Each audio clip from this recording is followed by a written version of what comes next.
Moi, je vois bien un scénario un petit peu fou avec une victoire du Paris Saint-Germain 3-2 face à l'Inter Milan. C'est le pronostic que je donne. Un scénario complètement... Let's go!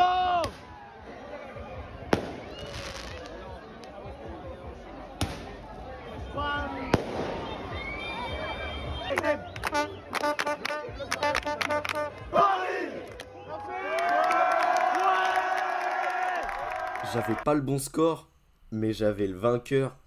Et franchement, je m'attendais absolument pas à une dinguerie pareille. Salut les amis, on se retrouve pour une nouvelle vidéo, où on va débriefer ce match Paris Saint-Germain Inter Milan. Bon, déjà si vous n'avez pas eu de débrief la veille, excusez-moi, mais c'était plus ou moins prévu. Je voulais faire ce débrief le lendemain parce que j'aurais été beaucoup trop dans l'émotion. Et là, vous allez avoir un petit peu d'analyse tactique. Donc ce Paris Saint-Germain a battu l'Inter Milan 5-0 et c'est la fin d'un projet pour l'Inter Milan. C'est la fin d'un projet. Je pense que Simone Inzaghi devrait quitter le club. Je pense qu'il y a beaucoup des stars de l'Inter Milan qui devraient quitter le club. Mais du côté du Paris Saint-Germain, en tout cas, c'est une victoire historique. 5-0 en finale de Ligue des Champions avec un Inter Milan, mais qui n'a quasiment pas eu d'occasion. Regardez un petit peu les statistiques. Bon, évidemment, l'Inter a pu remettre le pied sur le ballon en fin de match parce que le PSG essayait juste de défendre. Mais regardez un petit peu. Et là, ils remettent un peu le pied sur le ballon, là aussi. Mais concrètement, il n'y a pas eu de phase très forte de possession de l'Inter Milan. Mais regardez un peu. 0,49 XG pour une finale de Ligue des Champions. Et je suis désolé, le PSG a fait une excellente rencontre, rien à dire. Match parfait, 5-0, énormément d'occasions. Tu as été en plus de ça efficace sur tes occasions. Tu t'en crées beaucoup. Ton jeu, t'es à aucun moment bousculé dans ton jeu. Ton pressing est littéralement imbattable. On a été imbattable sur notre pressing. Est-ce que vous en rendez compte? On a, je pense qu'on a récupéré un nombre de ballons qui doit être indécent. Indécent, c'est pas une blague. Et donc on a 0,49 XG du côté de l'Inter Milan qui se crée extrêmement peu d'occasions. Au final, il n'y a que 8 tirs, une seule grande chance. Et c'est sur un corner. Voilà. Du côté du PSG, tu as 59% de possession, tu as une grosse domination, 3,12 XG, 23 tirs, 8 grandes chances. Est-ce que vous vous rendez compte? 8 grandes chances? C'est-à-dire qu'on aurait pu marquer 8 buts. Ça aurait pu terminer en 8-0 le match. Est-ce que vous vous rendez compte? Au niveau des statistiques, on est du coup, voilà, 8 grandes chances, 8 tirs cadrés aussi. 8 tirs cadrés parce qu'encore, heureusement qu'Yann Sommer fait des arrêts. Du côté de l'Inter, il y en a 2 qui étaient franchement pas très dangereux. Mais du coup, voilà, du côté du PSG, il y a quand même 4 grandes chances manquées. Donc j'ai dit qu'on avait été efficace, mais il y a quand même 4 grandes chances manquées. Hein. Donc au final, on aurait pu marquer encore plus de buts. Mais franchement, le PSG a écrasé la finale. Je n'ai pas reconnu l'Inter qui s'est fait manger de A à Z. Je pense qu'on s'attendait tous à une finale avec une bataille tactique compliquée. Là, je suis désolé, mais j'ai l'impression que le PSG n'a même pas tout donné. Franchement, j'ai l'impression que le PSG a abordé ce match comme un match de Ligue 1 en fait. C'était un match de Ligue 1. C'était PSG Lens quoi. C'était PSG Saint-Etienne en fait. Et encore, on a été plus en difficulté face à Santé quoi. Mais cette finale de Ligue des Champions, elle est un peu décevante. Même si du coup le PSG écrase. Et franchement, qu'est-ce que je suis content les gars. Quel régal, je suis trop content de l'avoir gagné. Et avec la manière en plus, parce qu'à aucun moment tu t'es trahi. T'as joué ton football, t'as écrasé le match. Mais vraiment, mais vous vous rendez pas compte de la destruction de ce PSG. Tous les joueurs ont fait un match énorme. Alors là, selon FotMob, voilà, on a 7,9 pour Donnarumma, 8,4 pour Hakimi. Marquinhos 7,4, Pacho 7,1, 7,3 pour Mendes, 7,6 pour Fabian Ruiz, 8,4 pour Vitinha, 7,2 pour Neves, Doué 9,4, 8,6 pour Dembélé et 8 pour Kvaratskhelia sur 10. Donc voilà, Donnarumma, il n'a pas eu énormément d'arrêts à faire, mais voilà, regardez un petit peu les frappes. Mais il a été plutôt bon et sur son jeu long, il a été plutôt correct sur son jeu au pied. Mendes est le joueur qui a créé le plus d'occasions dans ce match, 4, mais c'est vrai qu'il a été très dangereux Mendes. Il y a juste eu un moment où j'ai commencé à avoir très peur, le moment où il était sur le point de sortir, parce que si on regarde un petit peu voilà, les faits du match, les buts, ils arrivent voilà, à la 12e et à la 20e. À ce moment-là, il y avait 2-0. On sait que l'Inter Milan est totalement capable de remonter ces scores-là. Et donc, quand j'ai vu que Mendes aurait pu sortir, ça m'a fait peur. Au final, il est sorti un peu plus tard dans le match. Donc, voilà. On a eu un Pacho et un Marquinhos. Alors, Pacho, il a été très bon. On l'a vu beaucoup de fois chasser. Il y a eu 3 passes longues précises sur 3. Donc, ça, déjà, c'est très fort. On a 12 actions défensives, 7 récupération, une interception, 2 dégagements de la tête, 7 dégagements. Beaucoup de dégagements, encore une fois, il est très bon dans ce domaine, on le savait à son arrivée. 2 duels remportés, bon, il en a quand même perdu pas mal, mais il y a plein de fois où il a jailli, plein de fois où il a gêné les attaquants, des trucs absolument monstrueux, des interventions de Pacho monstrueuses. Pour ceux qui s'en rappelleront, l'intervention justement pour empêcher que le ballon sorte. Derrière, ça part sur une action que Kvaratskhelia donne à Dembélé et premier but de Désiré Doué. Donc voilà, ce geste-là aussi, il est salvateur parce qu'on sait également que le PSG est très vulnérable sur les coups de pied arrêtés. D'ailleurs, on l'a vu, on a concédé que 2 corners et heureusement parce que ça aurait pu être très dangereux.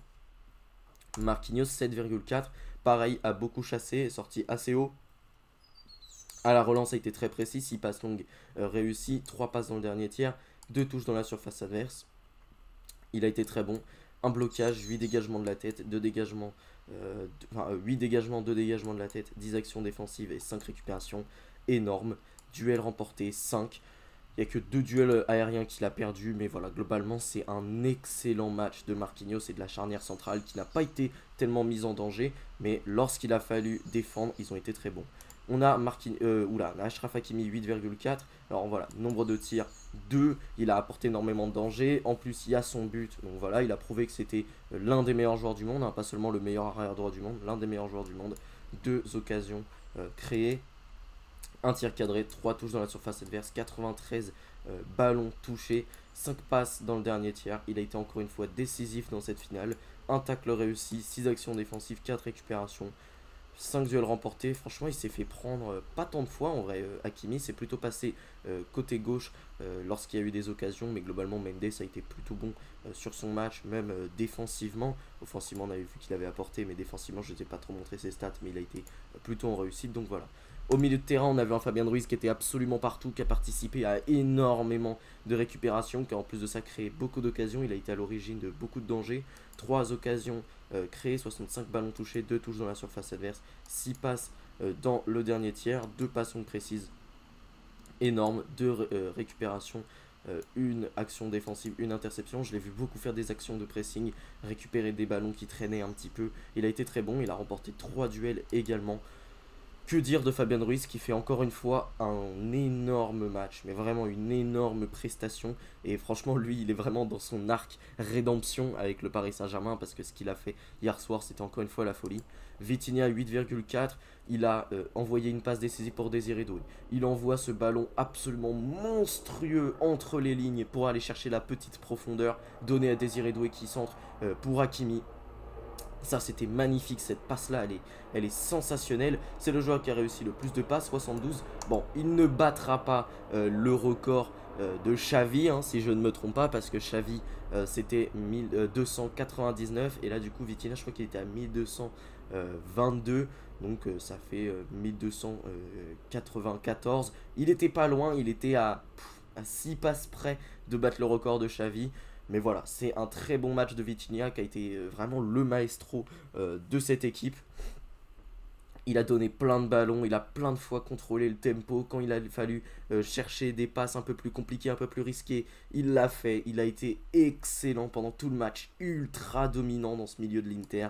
2 centres réussis, 7 passes dans le dernier tiers, une touche dans la surface adverse, 2 passes longues précises, très très fort.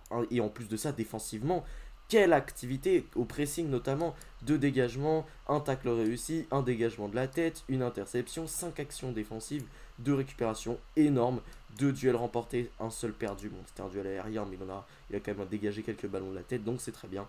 Vitinha, très grosse performance. Et João Neves qui, comme d'habitude, met énormément d'énergie au pressing, mais quelle boule d'énergie ce mec, un monstre. Tout simplement, il a récupéré énormément de ballons, 2 récupérations, 4 actions défensives, un dégagement de la tête, 2 dégagements, un blocage.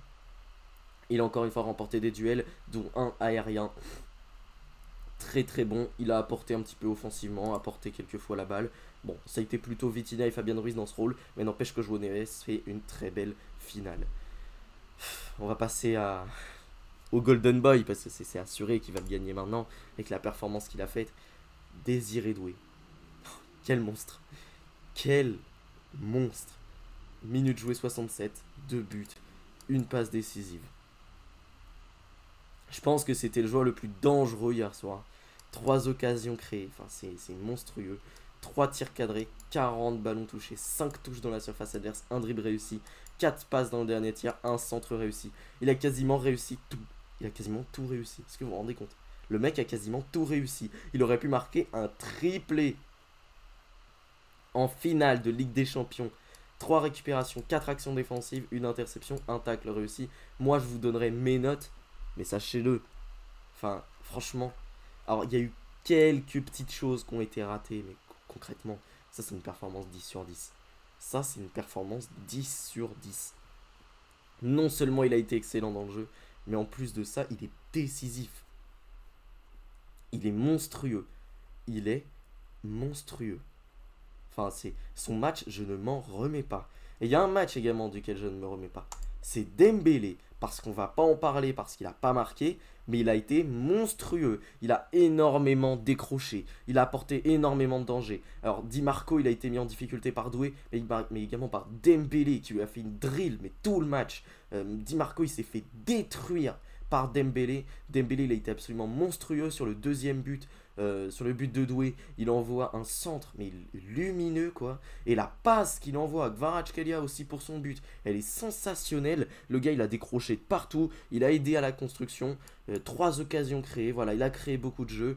Bon, il manque une grande chance, mais bon, il était ultra près de la cage. Franchement, elle n'était pas si évidente que ça. Mais globalement, c'est un énorme match de Dembélé et c'est un match Ballon d'Or. Est-ce que vous voyez quand avant que Sommer fasse ses 6 mètres, le mec était littéralement dans les starting blocks pour commencer le pressing. Le gars était littéralement main posée au sol, jambes comme un coureur, quoi, comme un sprinter qui allait courir chercher le ballon. Le mec, c'était un chien, il courait partout pour récupérer le ballon, c'était monstrueux. 8 passes dans le dernier tiers, 5 touches dans la surface adverse. Voilà, en plus de ça, il a été trouvé pas mal de fois dans la surface et il a été dangereux. Un centre réussi, 2 passes précises sur 2. Énorme, il a réussi tout. Et après, là, vous voyez, sur ses stats défensives, bon bah il y a une seule récupération. Mais les 3/4 des récupérations du Paris Saint-Germain sur les dégagements de Yann Sommer, elles viennent de lui. Parce qu'il a gêné Yann Sommer, il a gêné Bastoni, il a gêné Acerbi, il a gêné Pavard, il a gêné tout le monde avec son pressing qui rend malade en fait. Son pressing, il te fait mal à la tête. Il a été monstrueux, Ousmane Dembélé. Et Kvaratskhelia, le joueur qui a réussi le plus de dribbles dans le match. Kvaratskhelia, bon, il a perdu beaucoup de duels. C'est vrai que c'est peut-être pas le meilleur attaquant ce soir. Je pense que c'est le moins bon d'ailleurs. Mais il a quand même fait son match. Il marque un but, un très beau but. Il a fait voilà, pas mal de dégâts quand même sur son côté, même s'il y a quelques duels perdus. Il y a 6 touches dans la surface adverse, 2 dribbles réussis, 2 tacles réussis, 3 actions défensives, 5 récupérations. C'est peut-être le joueur qui a le plus de déchets ce soir, mais il a été monstrueux. Du coup les amis, passons très rapidement à la partie notes. Elles s'afficheront ici. Et donc voilà, j'ai donné un 7,5 à Gianluigi Donnarumma. Bon, il n'a pas eu grand chose à faire, mais du coup c'est une note très potable pour lui, parce que de toute façon j'aurais pas pu lui mettre plus, parce qu'en vrai, bah on l'a pas vu. Voilà, il n'a pas eu grand chose à faire, il a eu 2 frappes à arrêter. Il l'a fait, il a été propre. À la relance, il a été très bon, donc pas de souci. 7,5 pour Gianluigi Donnarumma. Pour Achraf Hakimi, c'est un 9. Je vous ai expliqué qu'il avait été très bon, qu'encore une fois, il a montré que c'était l'un des meilleurs joueurs du monde. Il a marqué son but, il s'est beaucoup projeté, il a créé pas mal d'occasions. Et à la relance, il a été important. Défensivement, il a fait un bon match. Donc voilà, 9 pour Hakimi. Pour la charnière centrale, j'ai mis 8 à Pacho, 8 à Marquinhos. Les deux ont été très bons. Ils n'ont pas été mis en très grande difficulté, mais ils ont été bons. Marquinhos, petit bonus pour lui quand même, je le dis à l'oral. pour avoir drivé ses coéquipiers, notamment en début de seconde période où on a vu voilà l'espèce de grande causerie où Marquinhos a remotivé l'équipe, tout ça pour continuer à presser, continuer à jouer. Et voilà, ils ont été excellents les deux centraux, mais c'est pareil, c'est un peu comme Donnarumma, on les a pas tant vus, mais en tout cas ils ont été très bons et ils méritent leur 8 sur 10. Mais franchement, ils ont fait un très gros match. Mendes, je lui mets 8. Alors Mendes, il a été bon défensivement, même s'il s'est fait avoir quelques fois. Offensivement, il a quand même créé beaucoup d'occasions, il a été assez présent. Donc voilà, je lui mets un 8. Voilà. Moi, j'ai bien aimé le match de Mendes. J'aurais peut-être pu lui mettre un 7,5, mais ça aurait été un peu dur. Mais voilà, bon match de Mendes. Pour les milieux de terrain, c'est un 8 pour João Neves, qui a été très présent à la récupération. Balle au pied, on l'a un peu moins vu, mais il a quand même fait un très gros match. Donc voilà, 8 sur 10. Belle performance de João Neves. Je mets un 9 à Vitinha qui a été excellent, qui avait pris son véritable rôle de maestro. On a vu à la construction, mais également pour calmer le jeu, pour temporiser. À la récupération, il a été énorme. Il donne une passe lumineuse pour Désiré Doué sur le but d'Hakimi. Derrière, il fait une action monstrueuse avec Dembélé en combinaison pour le deuxième but de Désiré Doué. Il a été immense, Vitinha, donc 9 sur 10. Et Fabien Ruiz, je lui mets un 8,5. Alors, il a été un peu moins bon que Vitinha, mais globalement, il a fait une très grosse performance. On l'a vu beaucoup de fois récupérer des ballons, beaucoup de fois aller au duel. Offensivement, il a quand même créé pas mal d'occasions, pas mal de mouvements intéressants. Voilà, moi j'ai trouvé que Fabien Ruiz avait été très dominant dans ce milieu de terrain, donc je lui mets un 8,5. Passons maintenant aux attaquants. Et pour les attaquants, j'ai mis évidemment 9,5 pour Ousmane Dembélé qui a été monstrueux. Il lui manque juste un but pour couronner son match. 2 passes décisives absolument partout à la construction. Il a aidé beaucoup dans ses décrochages. Sur le côté, il a fait très très mal à Di Marco lorsqu'il a un petit peu permuté avec Désiré Doué notamment. Et au pressing exceptionnel, il a empêché quasiment toutes les relances des défenseurs, du gardien. Il fait un match monstrueux, plein d'efforts. Dembélé, c'est trop trop fort. Kvaratskhelia, c'est 8,5. Alors lui, c'est peut-être celui qui a le plus de déchets au niveau des attaquants. Il a raté quand même pas mal de choses, pas mal d'occasions. Mais il a quand même été très très bon. Et c'est le joueur qui a réussi le plus de dribbles. Hier soir, c'est un joueur qui a créé beaucoup d'occasions. En plus de ça, il marque en faisant un très bon déplacement, donc voilà, qui donne la passe de Dembélé, qui crée cette passe. En plus, on se rappelle bien de son retour, je crois que c'est à la 78e ou à la 72e, un truc comme ça. Enfin, à la 78e, je crois que tu gagnes 4-0. Le mec, il te fait un retour de fou furieux pour récupérer le ballon. Enfin, c'est sensationnel. Le gars a été absolument partout, même défensivement, on l'a vu. Il donne cette passe également pour Ousmane Dembélé sur le but de Désiré Doué sur le premier. Donc voilà, énorme Kvaratskhelia, même si un peu moins bon que les deux autres. Et Désiré Doué, je lui ai mis 10. Pour moi, c'est un match 10 sur 10. Il a manqué quelques petites choses, mais voilà, j'ai envie quand même d'être gentil avec lui. 10 sur 10, monstrueux, Désiré. Je sais même pas quoi dire parce que il y a eu quelques petits ratés, mais globalement c'est monstrueux. Pressing également, il a été très présent. Voilà, énorme match de Désiré Doué. J'en ai même oublié de parler des remplaçants, mais Barcola, il a fait une entrée de fou furieux, même s'il y a quand même pas mal d'occasions qui ont été vendangées. Je pense à une occasion où il tire juste à côté alors qu'il avait tout fait, tout simplement, ou des fois où il aurait peut-être dû donner à Dembélé dans l'axe. Il y a également Sinima Youlou qui rentre pour marquer. Franchement, ça c'est un symbole, tout un symbole de la formation du PSG qui est absolument exceptionnel, qui forme de jeunes talents très prometteur et Sinima Youlou en fait partie. Warren également rentre, fait une entrée plutôt correcte en mettant pas mal d'énergie. Gonzalo Ramos rentre et pour le coup lui on l'a pas beaucoup vu. Hernandez aussi est rentré, donc lui c'est sa deuxième Ligue des Champions quand même, donc c'est quelque chose.